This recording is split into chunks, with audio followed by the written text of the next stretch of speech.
Bonjour à tous et bienvenue. J'espère que vous allez bien. Ça va? On va passer 10 heures ensemble. On a prévu l'eau. Vous serez arrosés d'ailleurs dans 3 heures, ça va être génial. Ça va être un grand moment. J'étais très heureux d'être là déjà l'année dernière. C'est la 7e édition. Cette année, ça va être un grand moment. Et cette année, vous l'avez vu, évidemment, bien dans son sport, bien dans sa vie, l'inclusion à l'école et des témoignages très forts. Et pour ouvrir cette 7e édition, je vais appeler sur scène personnes qui vont prendre la parole en préambule. Voici Camille Pizot sur scène, que je vous demande d'applaudir, qui est vice-présidente de l'Appel de Paris. Président de la commission ICF de l'Appel de Paris également. Clémentine Blanc arrive également sur scène, élue de l'Appel de Paris. Et Olivier Henbert, bienvenue. Vous êtes président de l'Appel de Notre-Dame de Sion. On vous remet vos micros. La parole va vous être donnée dans quelques instants. Et merci encore une fois de lancer ces rendez-vous très importants annuellement. Donc la prise de parole première, c'est Camille Pizot. Ça marche? C'est fou, hein. C'est incroyable. C'est dingue. Merci à tous d'être là pour cette 7e matinée école inclusive de l'Appel de Paris. Je vais commencer par un partage d'expérience. Hier, j'ai été invitée à la 18e remise des trophées de la page. J'ai rencontré Jean-Louis Garcia qui met tout en œuvre pour justement favoriser l'inclusion, qui participe justement à trouver des associations qui portent des projets extraordinaires. Et vraiment, cette soirée-là, elle a été bénéfique. C'est des bulles d'oxygène. On a besoin de ça.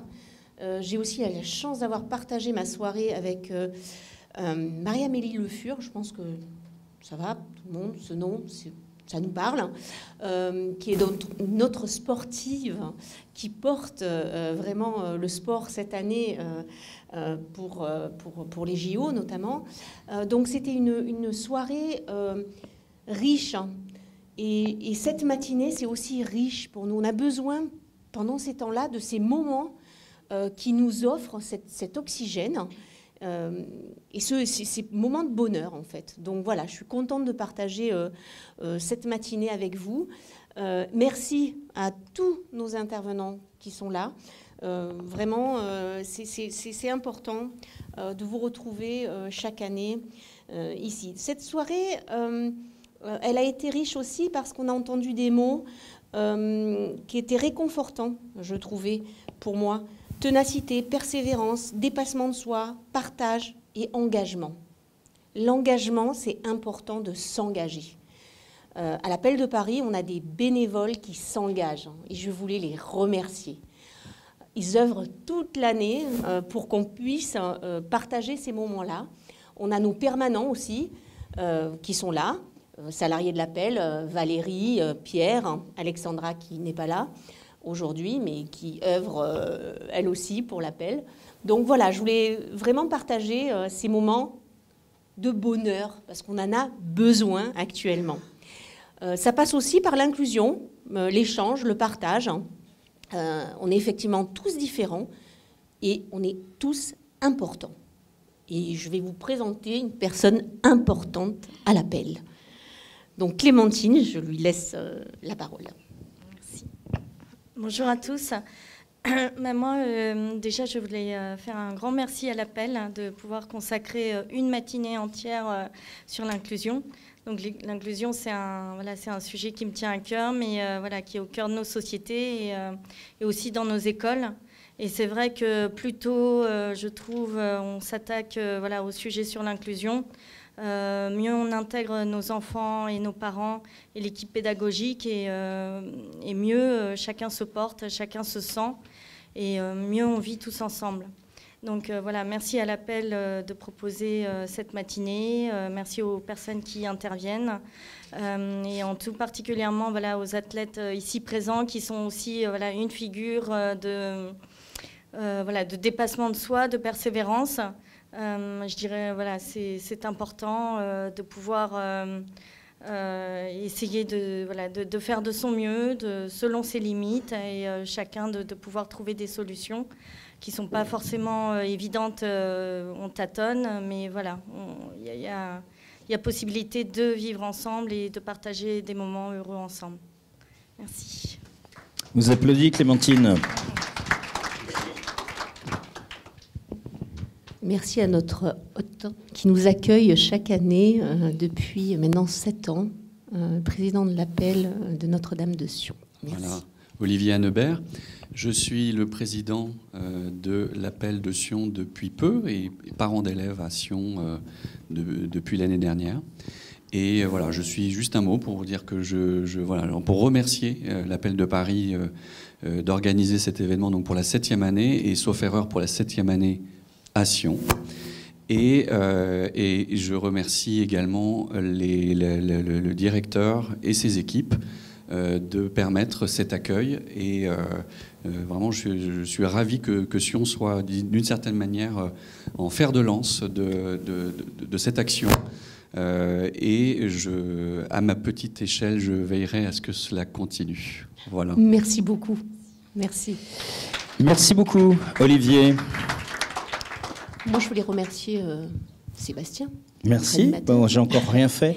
Et son équipe, voilà, qui permet aussi à cette matinée d'être vivante. Aussi, c'est important. Et nous sommes en direct sur la page Facebook de l'appel. Et peut-être YouTube, je ne sais pas cette année si on est en direct aussi sur la page YouTube. En tout cas, on est sur la page Facebook en direct. Donc, vous pouvez faire des coucous à la caméra. Voilà. Ça, c'est plutôt sympa. Ils sont là, voilà. Merci. Merci à vous. On va, dans un instant, je vais récupérer vos micros. Si vous en avez besoin, vous n'hésitez surtout pas. On vous les prêtera avec grand plaisir. Dans un instant, nous allons avoir notre premier intervenant qui est en bout de table, juste au bout, Agnès, là-bas. Xavier Lachaud, qui est donc notre premier invité. Xavier Lachaud, vous êtes, alors je l'avais promis, multi-champion dans le domaine de l'éducation nationale, puisque vous êtes enseignant, professeur d'éducation physique et sportive. Vous êtes à l'école La Providence Don Bosco à Paris. Et vous allez nous raconter un petit peu votre parcours et le lien que vous avez directement avec le sujet du jour. Soyez le bienvenu, Xavier, c'est à vous. Eh bien, merci. Bonjour à tous. Je suis effectivement professeur d'éducation physique dans une petite école privée à Paris, où j'y suis depuis 2004. Donc ça fait 20 ans que j'y suis. Et fort de cette expérience, c'est vrai que je suis plutôt à l'aise pour parler. Je suis un petit peu comme à une réunion de parents où je présenterai un petit peu mon projet, puisque c'est un peu l'idée, puisqu'on a avec ma femme un projet d'inclusion par le sport et qui concerne une classe de mon école. Et alors, une classe de son école, ce ne serait pas suffisant. C'est des classes de 6 ou 7 élèves. Donc, on réunit 2 classes. Donc, on a une dizaine d'élèves de leur école. Et puis, chaque année, je présente ce projet aux parents de l'école, aux parents des CE2. Et puis, on part pour une aventure. Et chaque année, on revient fort d'enrichissement, puisque c'est des rapports entre nous qui sont simples, mais qui, par le sport, permettent de développer beaucoup de choses. Et selon les enseignantes, on peut le travailler pendant l'année scolaire pour rajouter des compétences encore et encore. Donc c'est un puits sans fond. Et j'appelle un petit peu par cette présentation les autres établissements à se lancer. Si on est sur Facebook, hein, on tient le monde entier, c'est ça? Non, mais c'est vrai qu'on peut faire des choses. Et nous, on a eu l'élément déclencheur, c'était beaucoup de signes, on va pas dire du destin, mais beaucoup de feux verts qui nous ont permis de nous lancer. Moi, je suis enseignant depuis 2004. La première rencontre, elle a eu lieu en 2012. Donc on a pris un petit peu de temps pour se lancer, parce qu'on voulait que chaque année ce soit pérenne et que ça se renouvelle. Donc on ne voulait pas lancer n'importe quoi. Et les feux verts qu'on a eus, c'est une enseignante qui était motivée, qui était habituée au milieu du handicap, puisqu'elle faisait des interventions avec des autistes. Donc elle était très motivée. Et puis le point le plus compliqué, c'était le lieu d'hébergement. Ce lieu d'hébergement, on l'a trouvé parce qu'il venait d'être rénové. L'école avec qui je fais l'échange, c'est Saint-Jean-de-Dieu, dans le 15e arrondissement. Ma femme y est professeure d'éducation physique, ça aussi ça aide. Et donc on a mis en place cet échange parce qu'ils venaient de rénover un centre à Bruyères-le-Châtel, donc pas très loin. Donc pas très loin, pas très cher, puisqu'ils étaient propriétaires, et puis adapté au milieu du handicap. Donc c'était les feux verts qu'on a eus, vraiment, et puis les directrices de chaque établissement étaient motivées pour ce projet dont on parlait depuis quelques années. Et quand on s'est lancé, eh ben, on n'a eu aucun frein, forcément. On s'y attendait, mais c'est quand même bien quand on a des projets de ne pas avoir des parents qui ont peur et qui font marche arrière. Donc on s'est lancé. Et l'idée, c'était de partager par le sport, puisque le sport est le moyen le plus efficace pour moi de gommer les différences. Et on a monté un projet chasse au trésor, déjà. Alors, c'était un petit peu d'orientation. On passait par la course d'orientation comme intermédiaire, enfin comme moyen pour y parvenir, et puis de l'acrosport. L'acrosport, c'est une activité gymnique où on se monte un peu les uns sur les autres pour faire des figures. Et déjà par eux-mêmes, sans avoir d'élèves handicapés, on voit que les élèves s'adaptent et se mettent en place en fonction déjà de leur morphologie, en fonction de leurs aptitudes, et sans avoir de mots à poser. Donc inclure des enfants handicapés dans une figure d'acrosport, c'était très simple. Et s'appuyer sur un fauteuil roulant, ça paraît tout bête, mais en fait, ça permet de faire des photos, des figures, et de mettre en avant tout ça avec les enfants, c'est toujours très positif. Donc, on fait cet échange donc, à Bruyères-le-Châtel. Malheureusement, ils sont obligés de revendre leurs installations, et, parce que beaucoup trop de frais d'entretien. Et on a quand même persévéré. On a essayé de chercher des formules tout en un. C'est compliqué de trouver des formules tout en un. Et il faut chercher, il faut gratter. Et finalement, on a fait du fait maison. On a trouvé un site qui s'appelle la Commanderie d'Arville, qui est à 2 heures de Paris à peu près, et où les lieux sont pas parfaits, sont comme ici, le fauteuil n'a pas pu monter, tout est beau, mais tout n'est pas parfait, donc on s'adapte. Mais ça permet des rencontres, donc dans un site particulier, et coupé un petit peu de l'extérieur. On n'est pas en danger, on est un peu dans une bulle, et on circule de façon assez libre dans ces espaces. Et en plus, c'est un lieu chargé d'histoire, donc ça, avec l'histoire des Templiers, ça touche beaucoup le public des CE2. En fait, c'est nous qui avons choisi le public des CE2. C'est un choix parce que c'est des enfants qui commencent à être assez grands pour se poser des questions intéressantes. Et ils sont assez naïfs quand même dans leur découverte du monde, mais c'est en train de se construire, donc c'est assez intéressant. Quand on est allé à Saint-Jean pour se rencontrer, puisqu'on fait d'abord une rencontre dans leur établissement pour se faire connaissance, donc on dit les j'aime pas pour se faire connaissance, et bon, comme c'est tous des enfants, ben, on aime tous la même chose, on n'aime pas tous à peu près la même chose, donc ça parle d'épinards, ça parle de choses pas très sympas, et ça parle de foot, et donc déjà il y a un petit lien qui se fait. Mais on construit donc lors de ce déplacement, on construit vraiment une rencontre qui se fait pas seulement par le sport du coup. Donc à Bruyères-le-Châtel, on avait organisé l'acrosport. C'est vrai que vu qu'ils ont vendu leur site, on a été obligé de s'adapter. Et cette commanderie, on est parti sur des activités plus culturelles. Mais je suis tenu de maintenir des activités sportives, donc on rajoute des choses. Il y a toujours une chasse au trésor, il y a toujours, et puis moi je développe des activités différentes, donc du slack, avec un fauteuil. Souvent, l'enfant ne peut pas monter sur le slack, c'est une corde tendue entre 2 poteaux, mais il est là pour aider les autres. Et cette entraide, on le sent, elle se construit, elle se façonne au jour le jour. Et le fait de partager le quotidien, eh ben, la rencontre se fait de façon naturelle.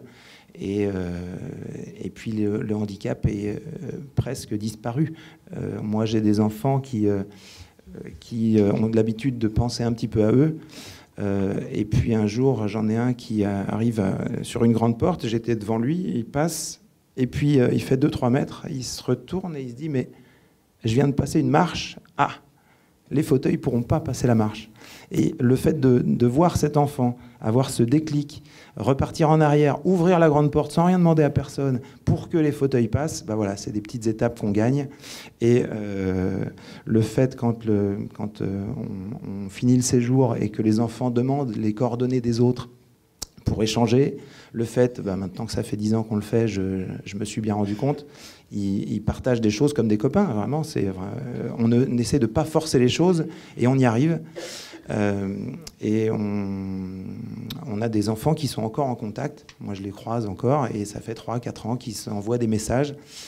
Cette année, l'année dernière, la plus grande copine, la plus demandée, on va dire, c'était celle qui avait le plus de moyens, le plus de problèmes de communication. Elle avait un ordinateur pour parler à sa place. Elle ne peut pas formuler, mais grâce à son ordinateur, les enfants sont intéressés et ils se rendent compte que c'est une fille extraordinaire. Donc ils partagent des moments comme ça. Nous, on est là pour les amener, leur proposer. Et puis quand l'échange se fait, c'est vrai que c'est un peu magique. On a cet engagement. Alors c'est vrai que dans le milieu du professorat, les professeurs sont souvent motivés, engagés. Les maîtresses ont changé, mais elles sont toujours très impliquées. Et puis le personnel de Saint-Jean-de-Dieu, dans des établissements comme ça, moi je leur tire mon chapeau parce que c'est vraiment une implication de tous les jours, un engagement comme on disait tout à l'heure.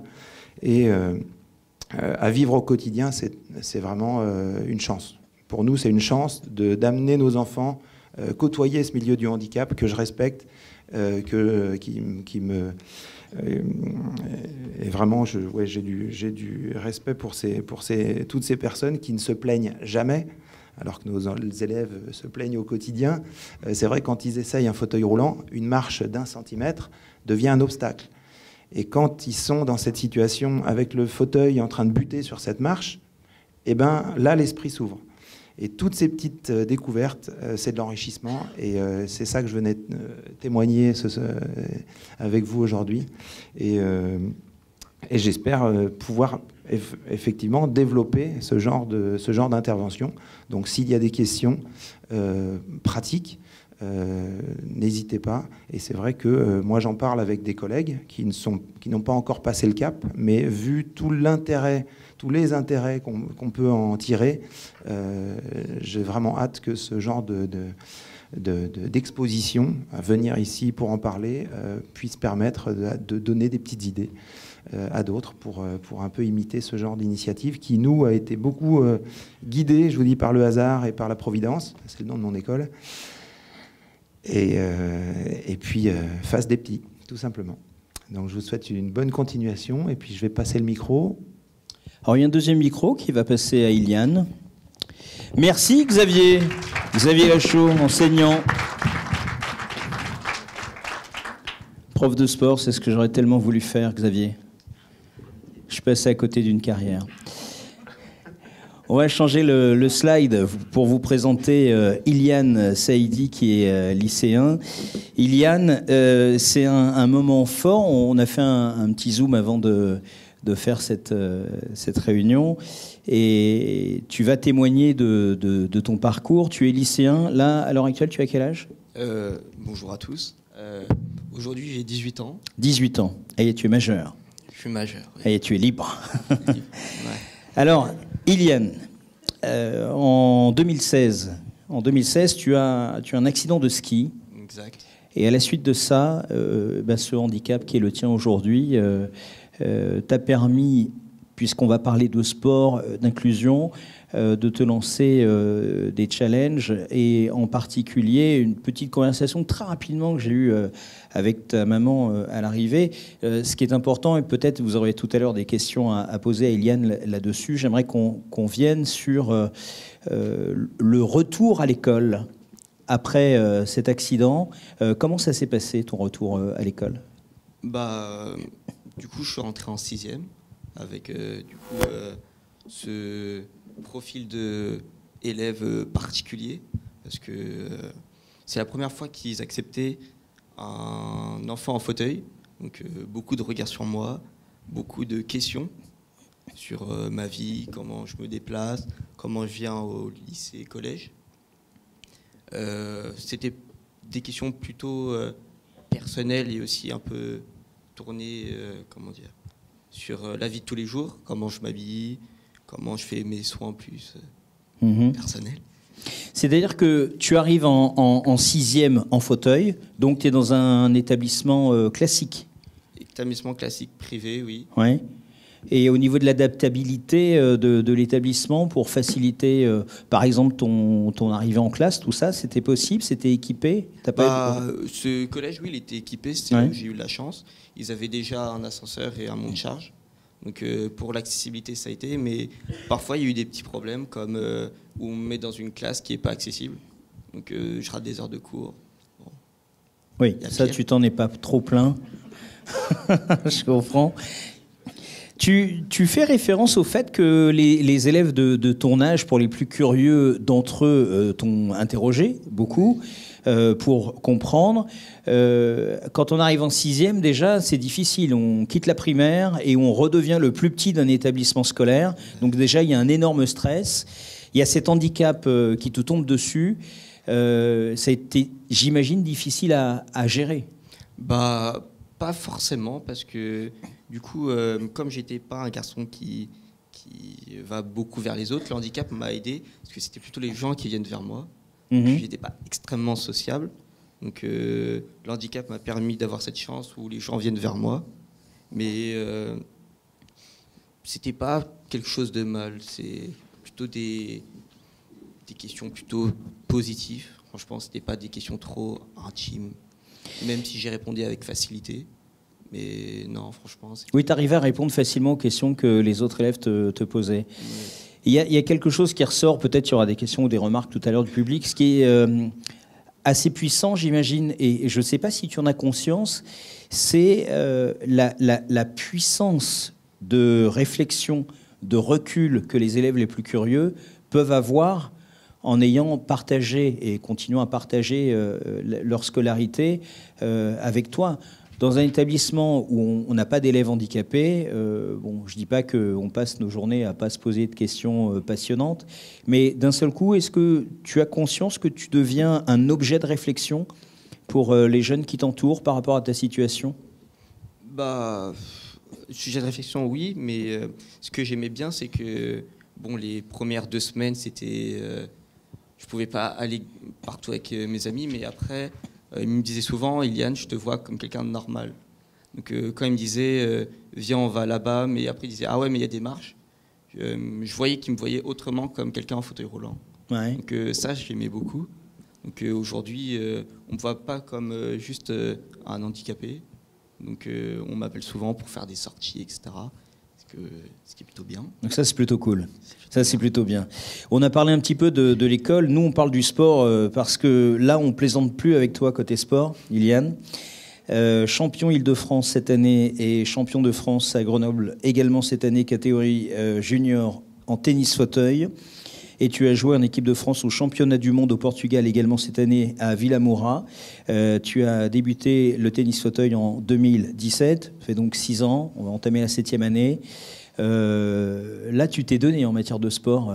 Est-ce que tu peux nous parler justement de ce parcours sportif, handicap? Je crois que tu avais déjà commencé le tennis en amont, avant ton accident.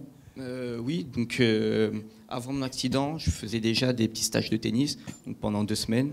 Donc j'avais déjà la technique, mais le plus dur dans le tennis fauteuil, c'est vraiment le fauteuil. Parce que faut le manier, c'est vraiment super galère. Après, ça fait les bras, ça je dis pas non. Mais non, franchement, le tennis fauteuil, ça a été une belle découverte. Parce que j'ai découvert ça grâce là où j'ai été accidenté à Grenoble. Parce qu'on m'a donné les coordonnées d'un champion olympique qui s'appelle Michael Jérémias. Donc c'est devenu aujourd'hui un ami, donc une très bonne personne pour moi. C'est aujourd'hui son entraîneur qui m'entraîne. Donc, ah oui. Ouais. Ça le fait. Ouais, c'est plutôt classe. Mais non, franchement, le tennis fauteuil, ça a été un second souffle et c'est ce qui me permet aujourd'hui de passer outre que le handicap, même si oui, il y a le fauteuil à manier. C'est, je fais des magnifiques rencontres avec le tennis fauteuil. C'est, sur chaque tournoi, je retrouve des personnes que je connais. Donc c'est un peu une deuxième famille. Donc c'est toujours agréable de jouer, mais pas perdre contre eux, ça c'est pas agréable. Ouais. Mais non, franchement, être champion de France tennis fauteuil junior, c'est une récompense pour moi après ces efforts. Parce que bon, j'ai pas énormément de temps pour jouer. Et dès que je peux jouer, bah, je me donne du coup. Tu gagnes des championnats dès que tu as le temps de jouer, quoi. Exactement. C'est ça l'idée. J'ai pas trop le temps, mais quand même, hein, c'est plutôt pas mal. Concernant l'ambiance, on sait qu'évidemment le sport c'est une grande famille et là en ce qui nous concerne on parle de l'univers parasportif. Est-ce qu'il y a un autre état d'esprit, un autre égrégore? Est-ce que comment ça se passe avec évidemment les autres sportifs handicapés? Est-ce que vous partagez des choses qui sont différentes? Bah, quand on joue pas entre nous, oui, on est très copains, mais sur le terrain, on l'est beaucoup moins. Parce que, ouais. Voilà.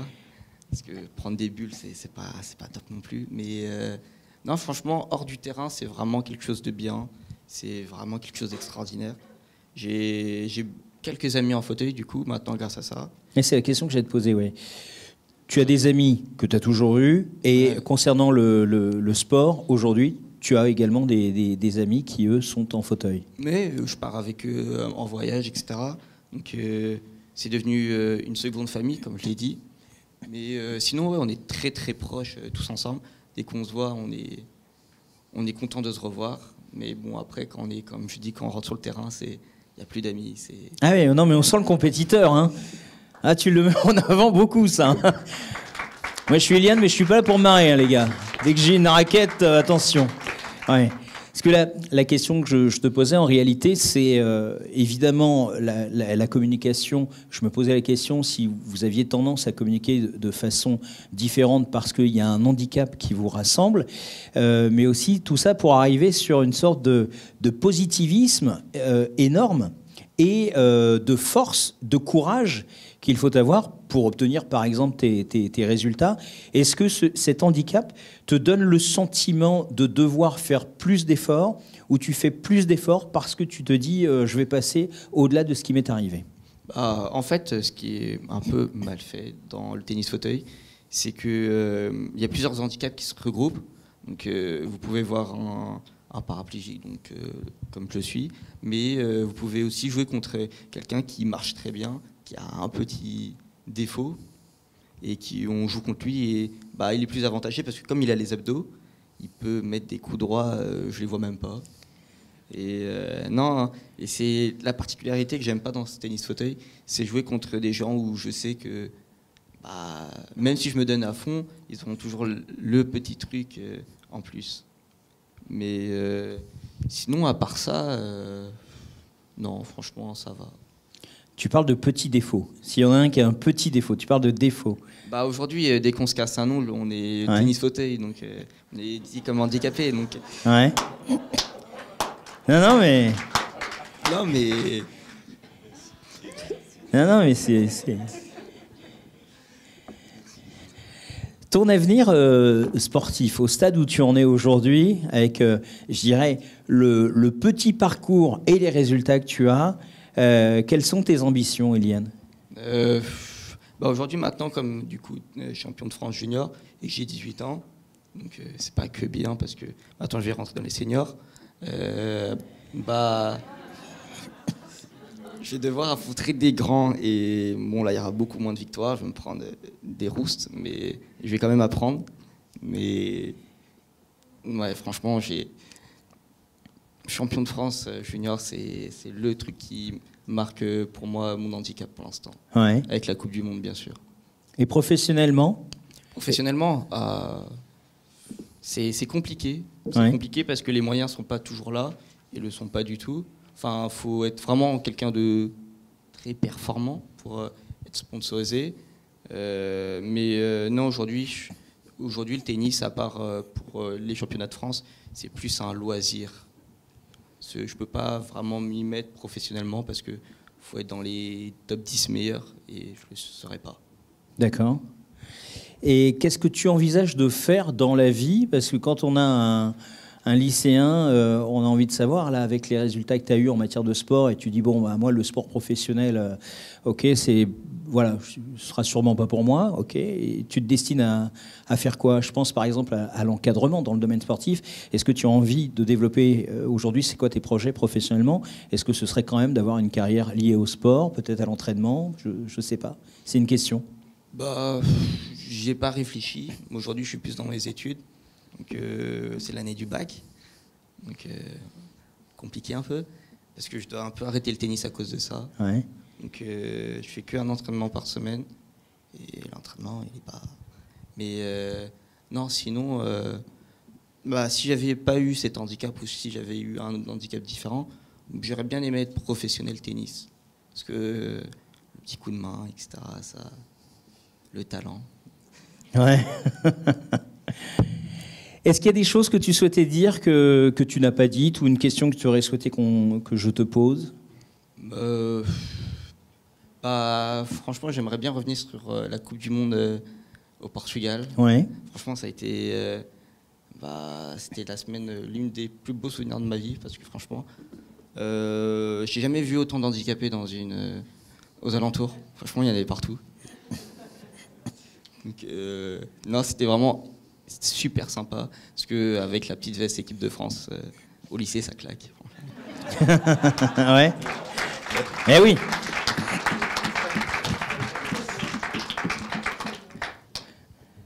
Et à part ça, est-ce qu'il y avait d'autres accessoires qui t'ont fait plaisir?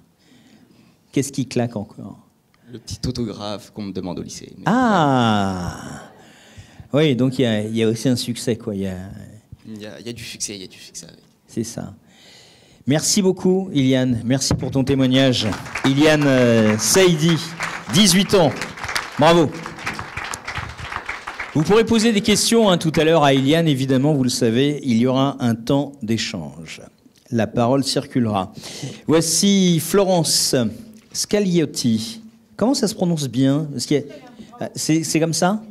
Ouais, très bien. Parce que j'ai des amis corses et italiens, et quand on prononce mal leur nom, voilà, c'est le principe de la cartouche. Hein, on peut se prendre une balle. Vous êtes présidente donc de l'UXEL Paris Est francilien et vous allez nous parler évidemment, et vous êtes nombreux aujourd'hui à représenter cette structure. Florence, on vous écoute. Donc moi, Florence Scagliotti, je suis aussi enseignante à l'école de la Trinité, professeure des écoles, et depuis peu, depuis un mois et demi, présidente de l'UXEL Paris Est francilien. C'est une association, une fédération sportive de l'éducation catholique. Elle promeut et coordonne l'éducation physique, la pratique du sport et l'éducation à la santé de l'école à l'enseignement supérieur des établissements privés. L'UXEL a reçu de l'enseignement catholique une mission animée, fédérée, formée. L'UXEL Paris-Est francilien permet aux élèves des établissements parisiens du 93 et du 94 de découvrir et pratiquer des activités physiques et faire des compétitions. Et on s'ouvre énormément au handisport. Maintenant, je laisse la parole à Sébastien, qui est directeur, lui, de l'UXEL Paris-Est francilien. Très belle intervention. Je pensais que vous alliez nous en donner plus. D'un coup, bam! Passe Sébastien. Vous êtes entouré de Sébastien, Florence. Méfiez-vous, on aime bien parler. Sébastien Dufresne, donc directeur de l'UXEL. Vous pouvez prendre la parole tous les deux, en fait.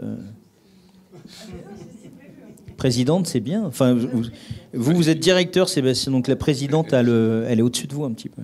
C'est ma patronne. C'est la patronne, ok. Bah, Sébastien, bienvenue. Merci. On vous écoute. Alors, donc je suis Sébastien Dufresne, donc je suis directeur de l'UXEL Paris et Est francilien, parce qu'on est la seule, sur toute la France, au niveau de l'UXEL, nous sommes le seul comité à gérer 2 académies. Alors l'Académie de Paris et l'Académie de Créteil, parce qu'on a aussi le 77 qui est rattaché à nous, mais c'est tellement vaste, et dans le 77, il y a très peu d'établissements privés, et c'est rare, je crois qu'il y en a 20, surtout le 77, et le problème c'est qu'ils sont trop éparpillés un petit peu partout, donc c'est très compliqué de pouvoir les fédérer chez nous. On en a quand même 2, on a un donc à Saint-Pierre-les-Nemours et l'autre à côté de Disney. Donc on imagine Disney et Saint-Pierre-et-Nemours, c'est complètement l'opposé. Donc sinon, donc nous, Luxel, donc Paris, donc moi je suis directeur depuis 2015. Donc moi, Luxel, j'ai toujours été baigné dans Luxel parce que j'étais nageur. J'ai fait toutes les compétitions Luxel quand j'étais enfant. Mon père était président de l'appel au Pré-Saint-Gervais. Moi, j'étais aussi président de l'appel de Luxel, de l'appel de Saint-Joseph, pardon, au Pré-Saint-Gervais. J'ai toujours été baigné dans aussi bien l'appel qu'à Luxel. Et donc j'ai repris ce poste-là. Alors, je ne suis pas du tout enseignant. J'ai rien à voir dans l'éducation nationale vis-à-vis de mon poste, parce que moi, ma carrière avant, c'était, je m'occupais de tout ce qui était la restauration collective pour des grands groupes de restauration collective. Et donc je gérais pas mal d'établissements, mais donc aussi bien des centres de santé, des IME, que aussi des centres comme l'État avec la DGAC ou autre. Donc c'était complètement différent. Et donc je suis rentré à Luxel pour faire un changement de carrière, on va dire. Et donc maintenant je m'occupe de Luxel depuis 2015. Et Luxel Paris, ça représente, donc on va parler que de Paris parce qu'on est à l'appel Paris, donc c'est plus simple de parler que de Luxel Paris. À Paris, il y a 137 établissements scolaires qui sont répartis à 80 écoles et 57 lycées-collèges. Luxel, nous on a 39 écoles, donc on a 41 qui n'adhèrent pas, qui est quand même un petit peu dommage. Et sur les collèges-lycées, nous avons 40 établissements donc, cotisants à Luxel et 17 qui n'adhèrent pas. Alors si on prend la carte, on va dire la carte parisienne, hein, on va dire que ceux qui adhèrent pas, c'est le côté ouest de Paris. Le 15, 16, 17, la plupart du temps. Donc il y en a quelques-uns dedans, mais c'est toujours très difficile de les regrouper chez nous. C'est le seul point faible, on va dire, au niveau de Luxel. Sinon, nous, à Luxel, donc, on fait donc 32 manifestations, 32 disciplines sportives qu'on peut faire, dont 24 sports différents. Et on fait 70 manifestations sur 36 semaines d'école. Donc ça fait quand même pas mal de choses. Et on fait aussi les interventions dans les écoles depuis 2016, parce qu'on a eu la chance en 2016 de lancer avec Luxel National un projet qui s'appelait EduCap Rio. Solidario, je veux dire. Et donc, Solidario, c'est d'emmener 20 jeunes donc de toutes les UXL de France et de mettre un ambassadeur par région. Et donc, on est parti avec 20 jeunes, 10 jeunes valides, 10 jeunes en situation de handicap. Et on est parti à Rio, donc de la cérémonie d'ouverture à la cérémonie de clôture des Jeux paralympiques. Et suite à ça, donc, on avait, nous, un slogan qu'on a toujours gardé à Luxel, c'est « différent comme tout le monde », parce que c'est ce qu'on parlait tout à l'heure, hein, on est tous différents. Et au retour de Rio, comme on a tous un petit peu grandi par rapport à tout ce qu'on a pu voir sur place, on a mis en place au niveau de Luxel Paris un projet qui s'appelle « Et si on se confrontait au handicap », qui maintenant, depuis 2016, est mis en place. Aussi, comme Xavier... on fait des interventions à Saint-Jean-de-Dieu, parce que Saint-Jean-de-Dieu est rattaché à Luxel. Et on fait aussi des établissements, des manifestations dans les écoles. Donc on en fait quand même beaucoup, parce que c'est une douzaine d'interventions par an dans les écoles privées. En fin de compte, on vient de la maternelle jusqu'à la terminale, parce que Luxel, ça couvre de la maternelle à la terminale. Et on fait donc des interventions avec du volleyball assis, avec Jérôme qui est présent, où on va leur faire voir des sports, donc à des jeunes qu'on va les mettre en situation de handicap, des jeunes valides qu'on va les mettre en situation de handicap pour qu'ils puissent voir et ouvrir le regard sur le handicap.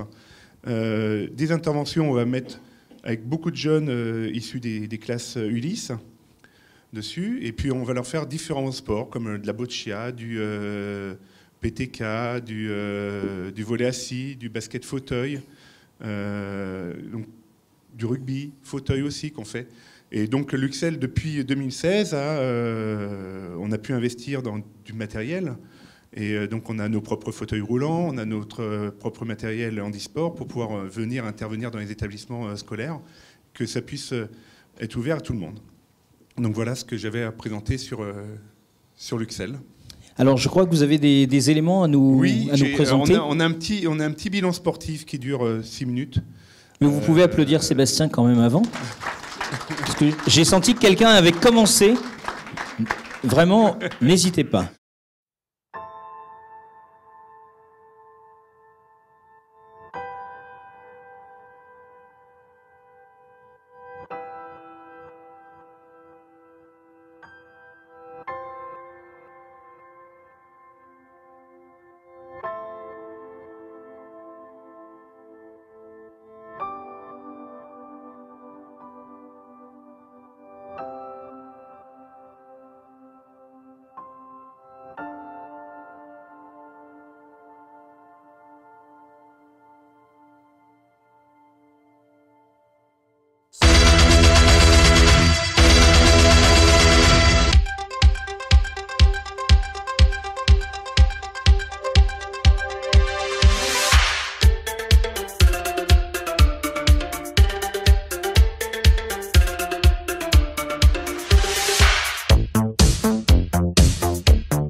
Merci beaucoup.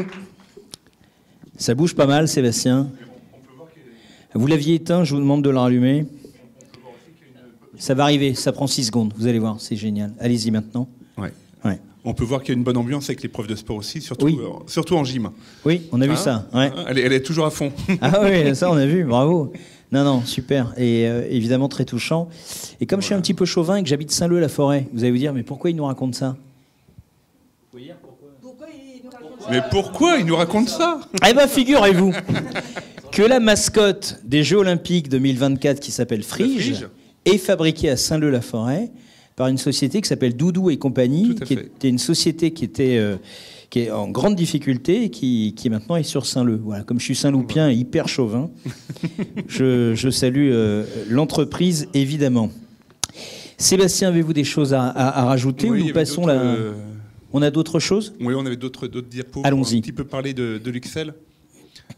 Alors ça, c'est en fin de compte, c'est pour vous faire un peu mieux comprendre ce que c'est que l'Uxel.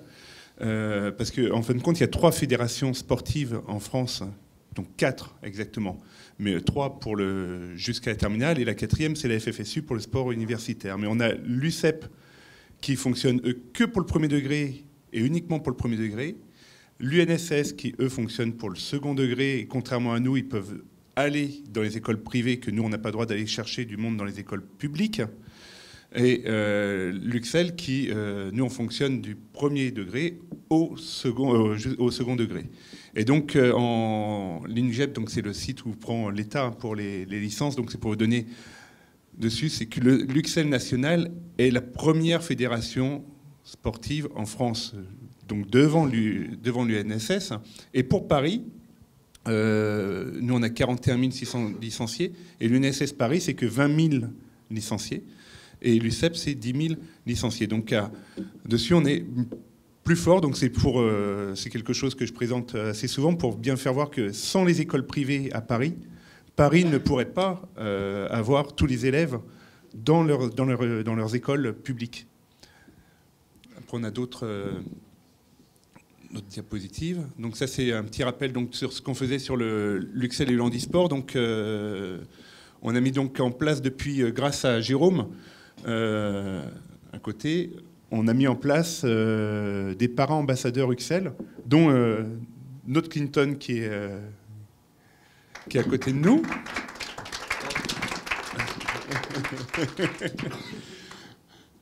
Le président? Non, on l'appelle président parce que c'est avec un prénom comme ça, il peut être que président. Et donc on a mis en place, donc l'objectif, donc c'est d'organiser des tournois sportifs dans les établissements. Les mises en place donc, de conférences avec des élèves, la présentation du sport et de la situation de handicap et de réaliser des rencontres inclusives lors de nos championnats. Xavier, tout à l'heure, il parlait d'inclusion qu'il avait pu voir. Nous, on a eu la première chose, comment c'était venu, c'est un jour un cross qu'on a pu voir. Le cross, ça rassemble quand même énormément de personnes. Et la rubalise, un jour, à un moment donné, elle casse. Et la première chose, moi je sors de dessous ma tente où j'étais en train de faire les résultats, et je prends le premier petit gamin qui est devant moi et je dis tiens, le temps d'aller chercher de la rubalise, tu prends la rubalise et tu prends les 2 bouts et tu tiens. Et le jeune il me regarde, il me dit mais j'ai qu'une seule main, monsieur. Mais on n'a jamais vu, parce que quoi, on n'avait pas fait attention. Et je dis, bon là on se sent très mal quand même quand on lui dit, tu prends tes 2 mains et tu serres, bon j'ai qu'une seule main. Et c'est là qu'on s'est dit, il va falloir quand même faire de l'inclusion dedans, parce qu'on a déjà des jeunes en situation de handicap qui viennent dans nos championnats, mais qu'on ne voit pas du tout. Quand on a voulu faire parce qu'on a monté nous le premier para-championnat de natation. Donc c'était en 2016, on a fait le premier championnat de France de paranatation en même temps que les championnats de France promotionnels donc dessus. Et j'avais réussi à faire venir 20 jeunes en situation de handicap pendant ces championnats. Et j'avais été voir le diocèse pour demander comment pouvoir communiquer sur ce championnat de paranatation. Et la réponse du diocèse m'a dit mais on ne peut pas parce qu'on n'a aucune vision de savoir qui est en situation de handicap dans nos établissements scolaires. Et ce n'est pas quelque chose qu'on pose, parce que la plupart du temps, les chefs d'établissement ne veulent pas déclarer qu'il y a telle ou telle personne qui est en situation de handicap, parce que la personne ne veut peut-être pas, elle, qu'on sache qu'elle est en situation de handicap. Et donc j'ai été obligé d'aller chercher du monde, donc Saint-Jean-de-Dieu. J'ai eu pas mal de nageurs de Saint-Jean-de-Dieu qui sont venus. Et puis à droite, à gauche, Saint-Jean-Gabriel, j'avais des nageurs. J'en ai récupéré sur Castres aussi des nageurs en situation de handicap dans d'autres établissements. Et on a pu faire donc tout un championnat. Et puis le but de ce championnat, c'était de le mettre en place, les épreuves, pendant le championnat de France, et pas un championnat à côté. Donc on avait, si on partait sur du 100 nage libre, on avait le 100 nage libre pour les benjamins, pour les benjamines, les benjamins, les minimes filles, les minimes garçons, les cadets juniors garçons, cadets juniors filles, et tout de suite après, on avait le 100 mètres nage libre para-natation. Et il y avait une ambiance d'enfer, parce que dans les tribunes, les jeunes qui nageaient avec qu'une seule jambe ou qu'un seul bras, et quand, en plus c'était avec chronométrage électronique, et quand les résultats sortaient sur le tableau d'affichage, on entendait dans les tribunes derrière, il y avait certains qui venaient de nager avant, ils disaient c'est pas possible, le gars il nage plus vite que moi. Et c'est là que c'était, ça fédérait une bonne ambiance, et c'était franchement super. Donc voilà, nous on a commencé par le ping-pong, l'handiping en 2014, et après le paranatation donc 2016, et on a continué donc jusqu'à aujourd'hui. On a toujours dans nos championnats de l'inclusion. C'est bon. C'est bon pour vous? On a un autre au niveau du diaporama, c'est fini? Normalement c'est bon. Ouais, très bien. Passons au slide suivant alors. Moi, je voulais juste dire merci à Sébastien, parce que on se rend pas compte, mais il organise énormément de choses et ça fédère beaucoup et ça déplace des masses d'enfants. C'est impressionnant quand on arrive à des événements organisés par l'UXEL.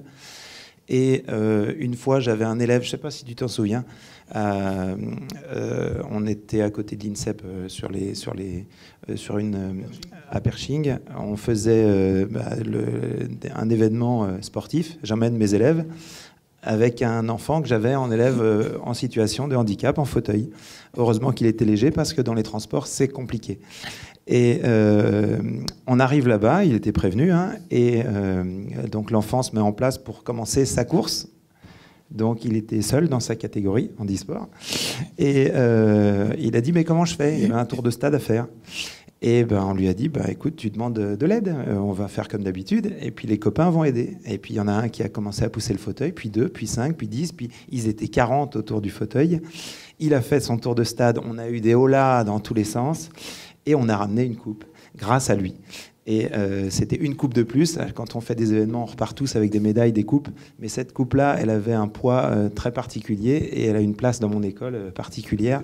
Et l'enfant que j'ai toujours, il a plus de 20 ans maintenant, que je croise toujours, il me demande toujours si la coupe est toujours là. Et elle est bien toujours là, bien en place. Donc c'est un événement qu'on a fait grâce à l'UXEL, et je l'en remercie encore. C'était sur l'enduro, et cette photo... Ce qui est marrant, parce que cette photo, elle est toujours dans les plaquettes de l'UXEL. Quand on parle de l'inclusion, elle est dedans. Et on voit le jeune avec sa coupe dessus. La photo, elle est prise un peu de côté, où on voit derrière sur le fauteuil, parce qu'on avait mis le dossard. On l'a accroché sur le fauteuil, où c'était marqué Ulysse, dessus, classe Ulysse. Et on voit le jeune avec sa coupe. Et c'est vrai que c'est un bon souvenir. C'est des beaux moments. Ouais. Merci Xavier pour cette anecdote forte. Et nous allons vous présenter Jérôme Dumas. Vous êtes Jérôme, vous... Oui, toujours Jérôme, oui. Vous êtes toujours Jérôme, hein, et Dumas, on est d'accord? Oui. Vous êtes aussi à l'UXEL? Oui. Ça, vous le validez aussi? Aussi. Très bien. Je m'arrêterai de parler, j'attendrai mon avocat maintenant si vous avez des questions précises à me poser. Oui, alors il va falloir vraiment balancer un petit peu, Jérôme, sur un sujet fort. Mais on a déjà négocié. Le volet assis. Très bien. Et j'espère que vous allez tout nous dire. Bien sûr, je suis là pour ça. C'est à vous et vous êtes filmé. Ah, d'accord. Attendez, je remets ma moustache un petit peu sur le côté. Voilà, bonjour. Donc, je m'appelle Jérôme Dumas, je suis entraîneur de parasport. Tout de suite, je voudrais qu'on change un petit peu la terminologie de handicap et qu'on parle d'accident de vie. L'accident de vie, ça nous arrive, on peut ouvrir notre frigo et dire « Oh, diantre, il n'y a plus de yaourt à la fraise ». Ça peut être un accident de vie. Et puis après, suite à un accident, une blessure de guerre, etc., on se retrouve vraiment dans une situation où tout change. Voilà, ça c'était la chose la plus importante. Mon action, c'est d'essayer de changer, modifier le regard de chacun sur le handicap, sur l'accident de vie. Comment on l'aborde et comment on le transcende. Ce sont des choses qui sont naturelles. On va avoir de l'empathie, mais changer son regard, c'est autre chose. Je crois que tu ne diras pas le contraire. Voilà. Alors, le volleyball assis, c'est un sport qui se joue glissé au sol. Parce que la plupart du temps, lorsqu'on entend assis dans certaines municipalités, on a des gens qui, avec beaucoup de gentillesse, nous mettent 6 chaises d'un côté, 6 chaises de l'autre, et un filet de badminton. J'ai la photo, hein, je peux vous l'envoyer. Et c'est merveilleux parce que ils ont déjà pris conscience du sport, mais quand on leur dit c'est glissé, c'est différent. Voilà. Alors, quel plus beau support que de travailler avec les enfants pour faire du volleyball assis et permettre aux gens en accident de vie de leur montrer que, ils ont d'autres capacités que non pas. Ce sport est un sport à difficulté partagée. C'est-à-dire que chacun vient, groupe, petit, violent, avec une main, voilà. On vient, on joue, on s'amuse, on se dépasse. Alors, Luxel et Sébastien qui est là, alors c'est un mec extraordinaire, vraiment. Parce que ce gars-là, il a cru dans le projet tout de suite. Et moi, je suis quelqu'un avec une ADN un peu particulière. J'ai beaucoup de différences de par mes origines, de par mes croyances. Mais lui, il m'a pris comme j'étais et il m'a dit, voilà, tu fais le job. Et je l'ai fait et je vous assure qu'être chez vous aujourd'hui, parler de mon sport, c'est extrêmement émouvant et je suis vraiment content d'être là. Voilà. D'autres questions ? Pas de questions. Je crois que vous avez été extraordinaire, Jérôme. Je vous en prie. Il n'y a que des gens extraordinaires autour de cette table. Alors, moi, je voudrais juste rajouter quelque chose. Lorsque j'étais jeune, je jouais dans un très grand club. Et c'était hier ? Oui, c'est ça. Montrez les photos, s'il vous plaît. Il s'appelait le Racing Club de France. Le Racing Club de France, c'est un maillot bleu ciel et blanc. Et nous, quand on regarde des représentations de la Vierge, souvent, c'est une statuette blanche avec du bleu. Et je me suis dit... plus j'avance dans cette vie, il y avait déjà un signe. Elle était déjà là et elle me protégeait. Et voilà, je voulais juste dire ça. Merci Jérôme. On vous applaudit. Nous allons recevoir là, sur un plan diplomatique, donc le fils d'un président connu, le fils de Bill Clinton, apparemment, si j'ai bien compris. Trêve de plaisanterie. Voici Clinton Kieta Sisidi. Alors, mon cher Clinton, vous êtes parent ambassadeur UXL, joueur de volley assis. Vous êtes également joueur de pétanque, joueur para-badminton également. Est-ce qu'on a mis également la capoeira ? Oui. Alors, expliquez-nous un petit peu votre parcours. Dites-nous qui vous êtes. Et puis, votre lien, évidemment, avec l'UXL pour nous amener des éléments... différents, nouveaux, et surtout, racontez-nous votre vie passionnante autour du sport. Good morning.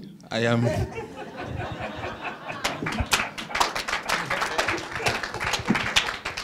Bonjour, je suis... C'est pour ça que je t'aime. Non, je vais parler français. Bonjour, moi je m'appelle Clinton, j'ai 30 ans. Et, je fais beaucoup de sport depuis que je suis petit. Je suis tombé dans le handicap à l'âge de 3 ans à cause d'un accident. Je suis tombé dans les escaliers, puis on m'a diagnostiqué. J'ai eu un traumatisme crânien, puis après le coma pendant quelques mois, puis après on m'a décelé l'handicap. Et à l'école, ça a été compliqué parce que j'ai eu de la discrimination, des insultes. Mais grâce au sport, j'ai pu me dépasser, me sociabiliser face aux autres. Et j'ai fait beaucoup de sport.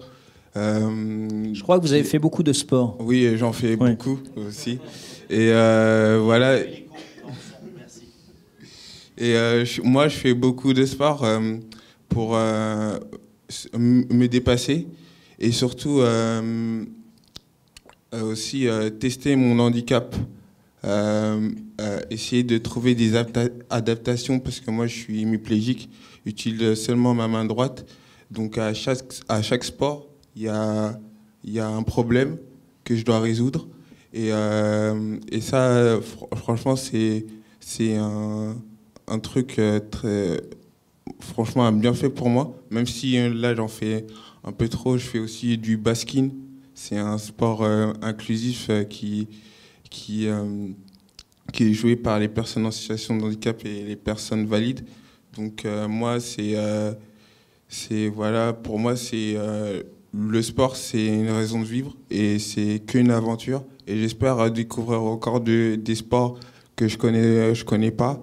Et en plus, je suis rédacteur web, je suis spécialisé dans le parasport. J'ai créé un média qui promeut les disciplines parasportives en France et à l'étranger.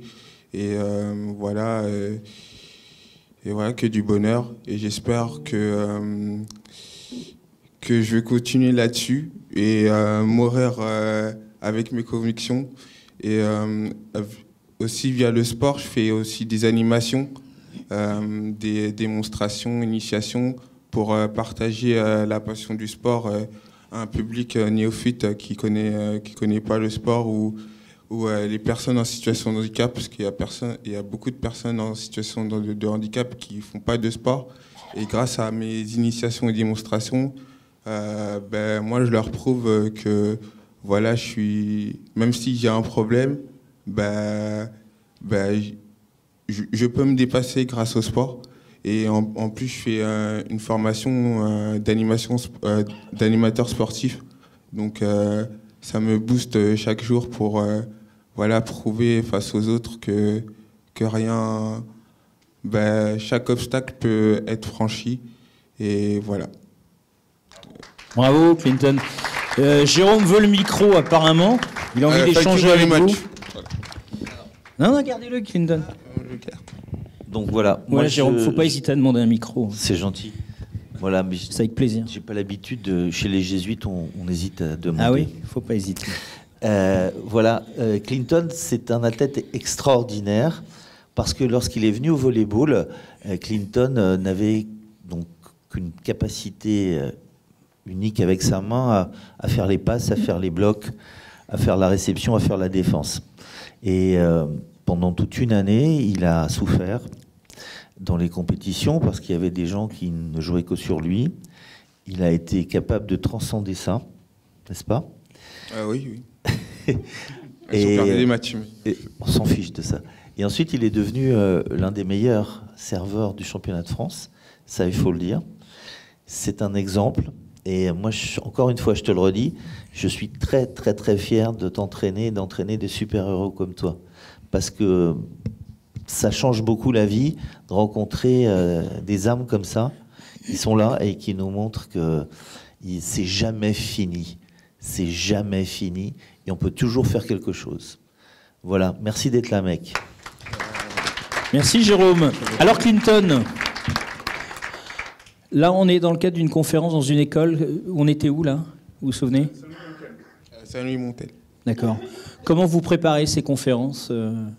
Comment vous travaillez? Comment vous préparez ces conférences? Je vais prendre... je vais expliquer. En français? En français, oui, ah, oui. Il a fait beaucoup de progrès en français, quand même. Ouais, allez-y. Non, c'est un projet qui avait été mis en place sur Saint-Louis-Montcalm, donc dans le 18e, avec le professeur donc, de sport, de PS. Et il m'a demandé, est-ce qu'on peut faire quelque chose sur du volley assis, sur une journée. Et donc on a mis ça en place l'an dernier, le 22 et 23 juin, donc pour la fête de l'Olympisme. Et le 22, on y allait donc avec Clinton, avec nos parents ambassadeurs. Donc là, on est sur des classes donc de 6e. Donc 2 classes en même temps à chaque fois. Il y a 4 sixièmes, donc on a fait 1 heure avec 2 classes, 1 heure avec l'autre classe. Et ça commence. Alors les enfants, ils n'écoutent pas, ils sont là, il y a du monde devant. Et puis, chose qui était très bien, c'était la première chose qui a été mise en place par un de nos ambassadeurs. Il a choisi 3 personnes dans la salle, les mettre devant, donc sur une chaise, d'enlever une chaussure et de se remettre, donc avec un seul bras, un bras dans le dos, d'aller remettre sa chaussure. Et grâce à ça, ça a tout de suite libéré tout le fonctionnement de notre journée, parce qu'ils étaient beaucoup plus attentifs, et les questions ont pu être beaucoup plus directes et beaucoup plus orientées vers les 3 personnes, parce que bon, ils regardaient les 3 personnes, bon, ça les intéressait pas trop au début, et puis après, on a eu du mal de partir au bout d'1 heure, parce que c'était il demandait beaucoup de choses. Et donc à chaque fois, on intervient. Donc Clinton explique son handicap, Zoé aussi, et puis après, les enfants peuvent poser n'importe quelle question. Comme on dit, il n'y a pas de question tabou, hein, comme on a déjà fait aussi d'autres interventions à l'époque, mais elle n'est pas ambassadrice, mais je l'ai vue sur ta photo, Lilian, Pauline, qui était intervenue sur une école avec moi aussi. Pauline Desroulettes, qui fait du tennis fauteuil, et Michael, que je connais aussi très bien, parce que à Rio on était aussi ensemble, et on l'appelle le Gros, c'est son surnom. Voilà, tout le monde le sait maintenant. Et comme on est filmé, c'est à l'international. Vous avez une vidéo, je crois. Donc on fait beaucoup d'interventions, de conférences dans les écoles, et le but c'est de faire la conférence, de lancer, et le lendemain ou l'après-midi de faire un petit tournoi de volley. Et donc, on a la conférence, et après le lendemain, donc la mise en place du premier tournoi de volley assis, où ça a duré quand même toute la journée, parce qu'on a eu les 4 classes qui sont venues, donc une classe à chaque fois. Et donc, on leur fait tout un tournoi avec des matchs où par poule, où ça tourne, et puis à la fin, on a les vainqueurs. Bon, il n'y a rien à gagner, mais c'était vraiment très très bien. Et je crois que vous avez une vidéo à nous montrer ? Oui, c'est la vidéo que Jérôme elle adore, c'est pour mieux expliquer le volley assis. Allez, c'est parti. Merci Sébastien.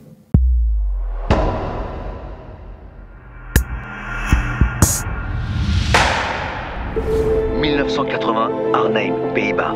Volley assis, nouveau sport paralympique. Moi, le joueur sur le terrain, je serre, je passe, je smash. Agilité et réflexe sont mes armes. Sur le terrain, 6 joueurs, 2 catégories. Notre handicap est physique. 5 joueurs VS1 amputés et assimilés. 1 joueur VS2. Son handicap est moins visible. Quand le ballon est en jeu, interdit de se lever. Avantage au grand. 3-7 gagnants. Un terrain plus petit, un filet plus bas, pour un jeu plus rapide. Tactique et communication sont nos mots. Décontre dès le service. Gare au mur adverse. En défense, je bloque ou je me jette. En attaque, je feinte ou je frappe fort. La victoire est collective. Ce sont mes exploits. Ce sont nos exploits. Je suis... Nous sommes les Paralympiens.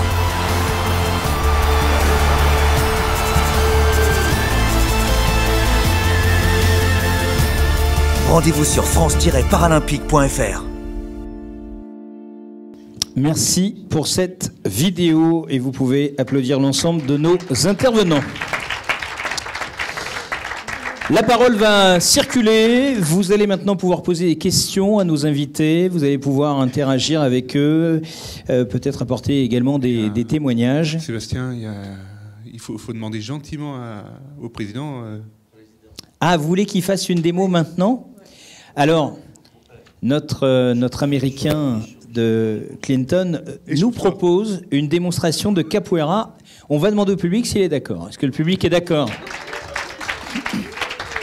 Clinton, est-ce qu'il y a assez d'espace ? Allez. Est-ce que le sol est propre ? Le sol est propre, je l'ai... Oui, c'est propre. Je veux juste que vous applaudissiez, voilà. Avec un rythme... Ouais, vous tapez deux fois.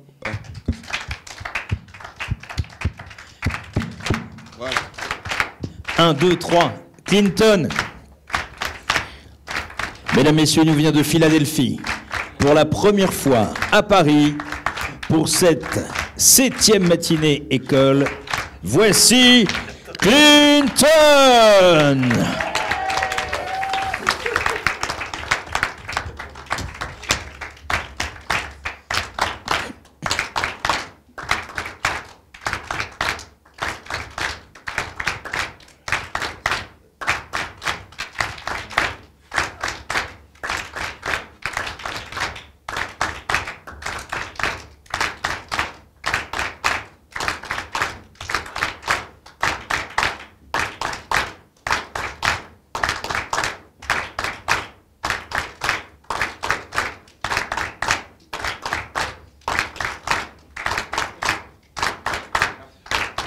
Clinton, mesdames, messieurs.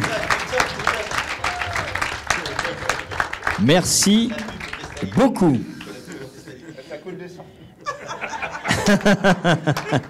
Merci Clinton. Petit jingle et dans un instant le micro arrive dans le public.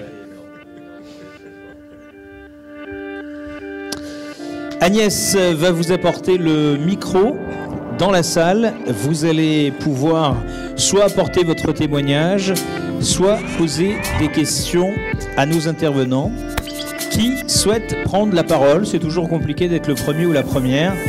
Mais l'année dernière, j'avais à peine fini cette phrase que quelqu'un avait demandé la parole. Donc, eh bien voilà. Virginie, bonjour. Bonjour. Virginie, présidente de l'Appel de Paris. Je voulais poser une question à Iliane. J'aurais aimé savoir qu'est-ce qui vous a inspiré, comment vous avez eu envie de faire ce sport, qui vous en a parlé, c'est quoi les pistes pour avoir envie de devenir un tennis fauteuil? Qu'est-ce qui m'a donné l'envie de faire du tennis? C'est que j'ai toujours été un enfant qui a aimé le sport. J'ai quasiment fait tous les sports. Équitation, je sais pas si c'est un sport. C'est un sport. C'est un sport. Ouais. C'est un sport. Équitation, tennis, football, judo, j'ai quasiment tout fait. Et il fallait m'occuper parce que je suis un garçon un peu hyperactif. Donc il fallait m'occuper et du coup, à l'hôpital, on m'a donné le numéro de Michael Jérémias. On a pu le voir à un restaurant, on a déjeuné ensemble. Et du coup, il m'a invité c'est pas une cérémonie, mais à Roland-Garros, ils organisent chaque année la journée tous en fauteuil. Et du coup, j'ai pu tester le tennis et j'ai tout de suite accroché. Et son entraîneur, il est venu me voir, il m'a dit qu'il aimerait... Enfin, il n'a pas dit qu'il aimerait bien m'entraîner parce que je n'ai pas cette prétention-là, mais... il m'a donné son numéro pour que j'essaye le tennis avec lui et ça a bien accroché et ça fait 4 ans que je joue du coup avec cet entraîneur-là. Merci pour cette réponse. Question suivante. Remarque suivante. Témoignage suivant. Chanson suivante. Chorégraphie suivante. Un poème peut-être ? Recette de cuisine, ça marche aussi. Voilà, le micro. C'est la dame qui est en blanc qui a levé la main qui est là, voilà. Bonjour. Oui, bonjour. Je suis Isabelle Burbeau du groupe Saint-Michel des Batignolles. En fait, ma question, c'est pour Clinton. J'étais assez surprise pour la capoeira. Pourquoi? Parce que c'est quelque chose qui n'est pas forcément courant comme activité sportive. Hein. Ah oui, Clinton, pourquoi? Et moi, je lui aurais posé la question sur la pétanque. La capoeira, je veux bien, mais la pétanque.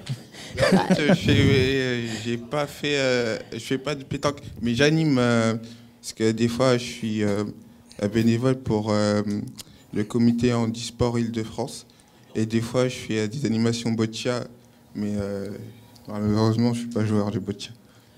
Mais alors la réponse à la question, c'est pourquoi avoir choisi Clinton la capoeira? En fait, la capoeira, pour moi, je devais le faire depuis tout petit. Parce que, en centre aéré, il y avait un groupe de capoeira qui faisait des démonstrations.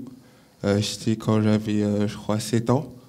Et un jour, je me suis dit, je voulais faire de la capoeira. Ça sera un but dans ma vie. Et en fait, c'est à l'âge de 21 ans, je crois, j'ai commencé. Et là, ça a été la révélation. C'est un sport très très dur, parce qu'il y a beaucoup de mouvements à faire.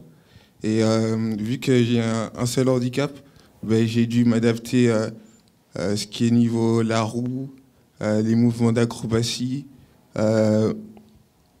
Excusez-moi, c'est à cause de la démonstration, encore fatigué. Mais parce que je ne me suis pas échauffé. Voilà. Bon, c'est une excuse, j'avoue, mais je ne me suis pas échauffé. Non, mais ça fonctionne. Ouais. Ben, moi, j'arrive à trouver, à m'adapter par rapport à ma situation, à trouver des petits mouvements à moi pour m'adapter. Il y a un peu aussi de triche parce qu'il y a des mouvements où les mouvements normaux que font les valides, ben, moi, je l'adapte à moi tout simplement. Et franchement, c'est... En fait, la capoeira, c'est une équation à résoudre. Moi, je suis le facteur X et je dois trouver le nombre parfait. Et je ne l'ai pas encore trouvé, mais je continue encore. Excellent. Merci. Voilà, c'est carré, c'est précis. Merci beaucoup. On a quelqu'un qui demande la parole juste devant. Alors, bienvenue. Juste Sébastien. Oui. Clinton et Jérôme vont être obligés de partir parce que Clinton est à l'entraînement à midi. D'accord. Dans le 13e. Oui, c'est dans 33 minutes. Voilà. Exactement. Bonjour, est-ce que je peux juste vous demander, est-ce que ça plairait aux gens de faire l'expérience que vous avez décrite de mettre notre chaussure avec un bras? On peut la faire avec vous, Clinton? Je peux même aussi faire les lacets, si vous voulez. Est-ce que ça plaît aux gens? Enfin, plaire, oui. Est-ce que c'est quelque... Voilà, est-ce que c'est ensemble. C'est immersif, on peut... Ouais. Mais je sens, Jérôme, que l'humour et vous, c'est vraiment une deuxième peau chez vous. Même se marrer, Jérôme. Hein, bravo. En fait, ce que vous souhaiteriez, c'est que quelqu'un le fasse aussi. Vous voulez le faire? Venez aussi. Puisque vous vous proposez de tenter l'expérience. Vous avez des lacets? Très bien. Tous ensemble? Vous voulez que tout le monde le fasse? Si on a une ou deux personnes qui veulent également nous rejoindre sur scène.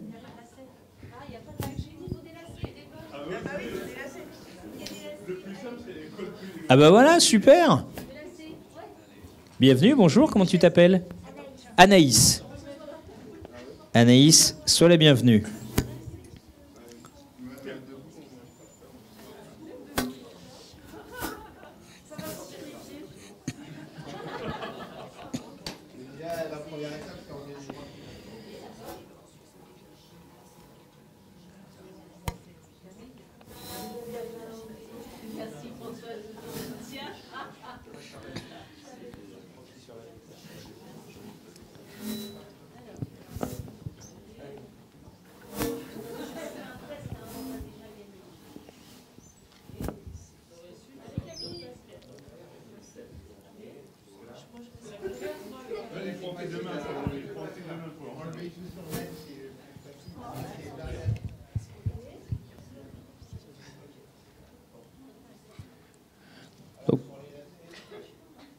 On a remis les chaussures, maintenant on en est au lacet quand même. Hein. Je peux reprendre la parole vite fait? Oui, bien sûr. Alors, la genèse de cet exercice-là, on était avec des enfants et à un moment, il y a un enfant qui a dit à Clinton, mais tu fais comment pour mettre ton blouson? Et ça nous a interrogés beaucoup. Et donc la classe suivante, on a fait le blouson et on a fait les chaussures. Voilà, sur une question d'enfant, on a fait des ateliers. Voilà. Et ça, c'est merveilleux.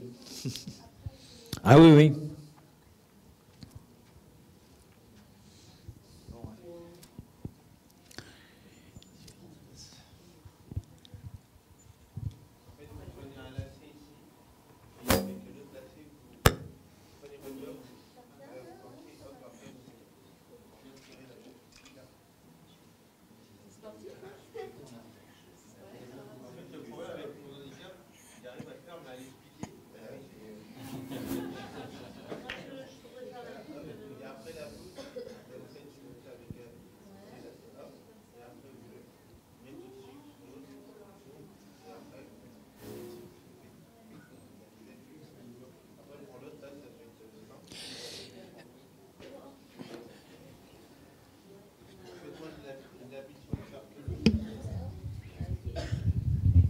Clinton, voilà, vas-y.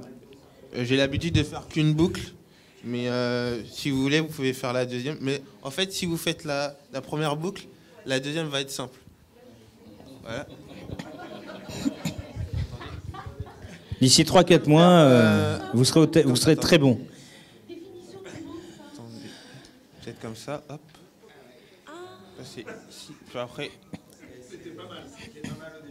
Et voilà, après pour la deuxième boucle. Comme ça. Je passe là. Moi, j'ai découvert le sport il y a peu de temps.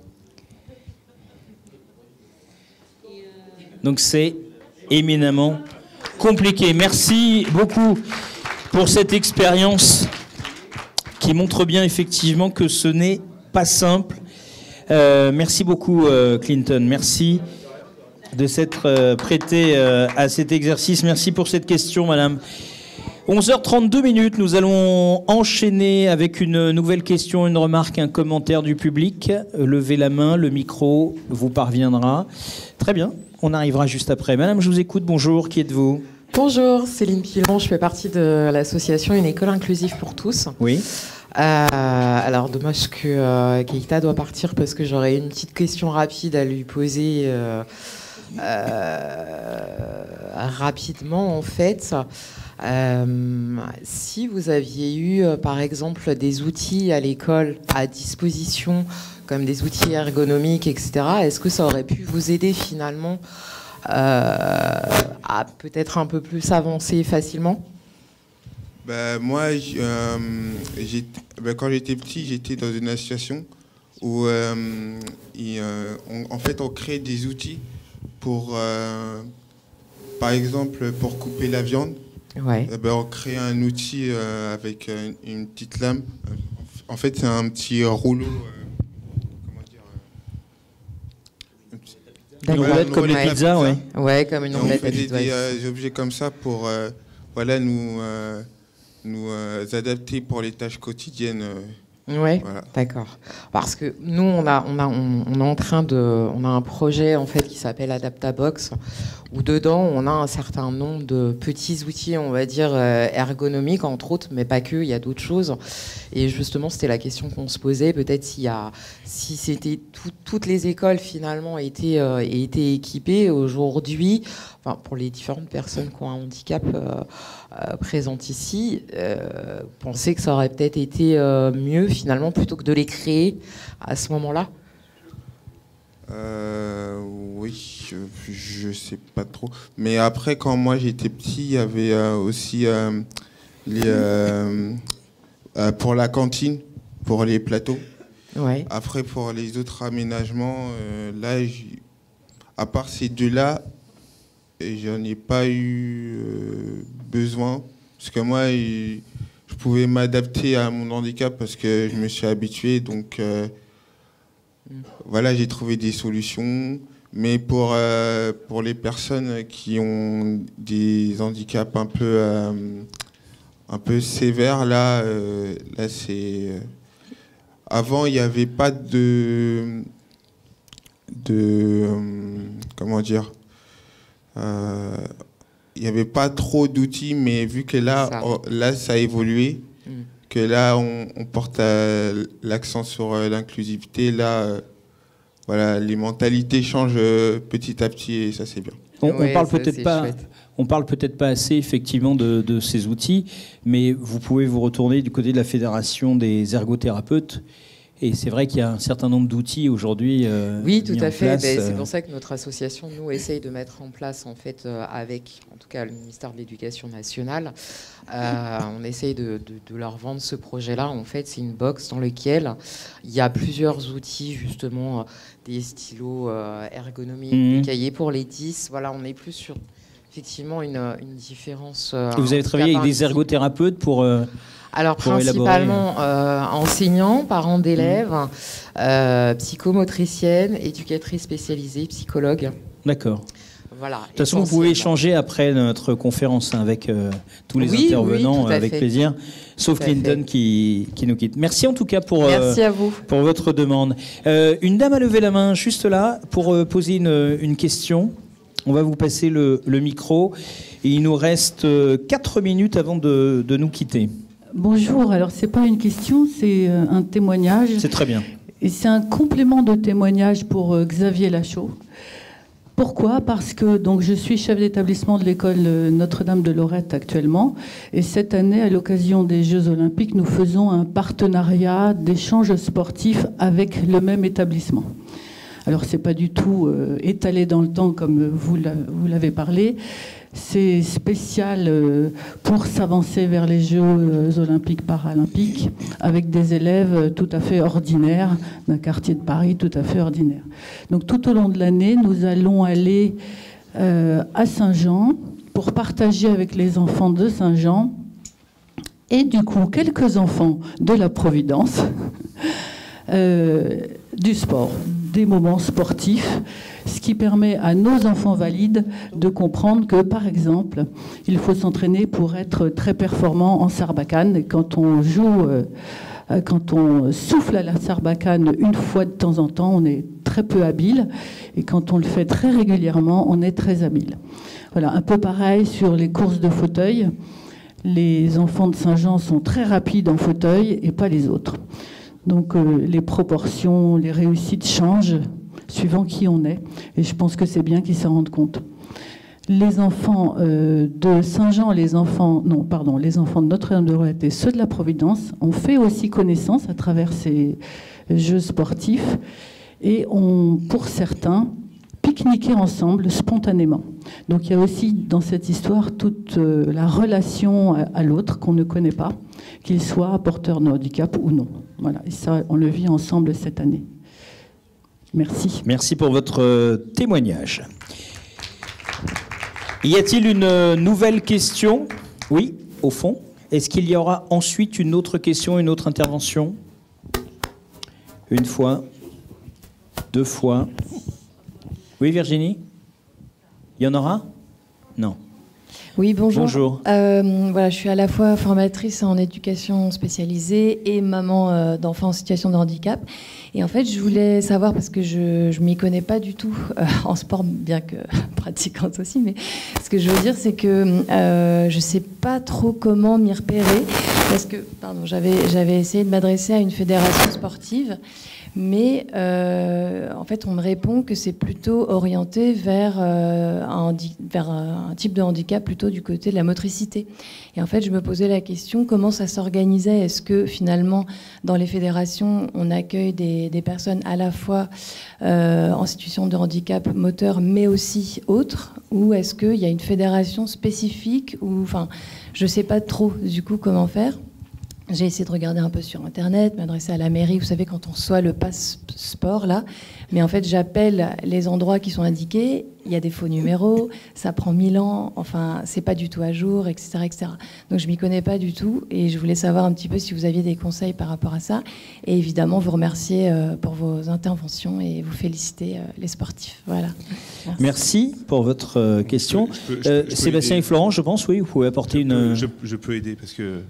Merci. Alors, moi, j'ai plusieurs casquettes. Moi, je suis salarié à l'UXEL, mais à côté de ça, j'étais pendant très longtemps responsable de tous les officiels et paranatation pour le handisport, bénévolement. Donc, il y a la France, c'est un des rares pays à avoir séparé les 2 types de handicap. Et on a 2 fédérations sportives. 2 fédérations sportives dessus. Donc on a la FFH, la Fédération Française Handisport, qui elle gère toutes les personnes qui sont de handicap moteur. On va voir comme Clinton, on peut avoir comme Yann, on peut avoir une personne, et on a dedans, on va avoir aussi les sourds et les aveugles dessus. Donc et puis après, on a l'autre fédération qui est la FFSA, Fédération française du sport adapté, qui, elle, gère tout ce qui est les jeunes pour le handicap, on va dire, intellectuel, plutôt. Et donc, on va avoir tous les jeunes trisomiques, tous les jeunes avec Down syndrome dessus. Et donc, ces deux fédérations, on est le seul pays à avoir deux fédés. Donc, le plus simple pour pouvoir avoir le maximum de renseignements, c'est téléphoner donc, à la FFH au niveau donc pour le handisport à l'Île-de-France. Il vaut mieux pas passer par le siège parce que c'est assez compliqué, mais bon, les deux bureaux sont dans le même endroit. Hein. C'est à rue Louis Lumière dans le 20e arrondissement, c'est à Porte de Bagnolet. Et faut téléphoner donc au niveau de la FFH ou Île-de-France. Là, vous aurez tous les sports dessus. Et sinon, c'est Monsieur Hanbel, je crois bien, qui s'appelle, pour la FFSA, et eux, ils sont dans le 15e arrondissement. Mais là, vous aurez tout. Merci pour votre réponse, Sébastien. Alors, après cette conférence, vous pourrez échanger avec Luxel, évidemment. Je pense que vous restez encore un petit peu, Florence et Sébastien, avec Hyper Super TDAH France, association qui agit dans le domaine donc, des troubles de l'attention, de l'hyperactivité pour enfants et adultes. La FEP également, et puis la Fédération française des diabètes, et puis une autre association, et puis les Psy France.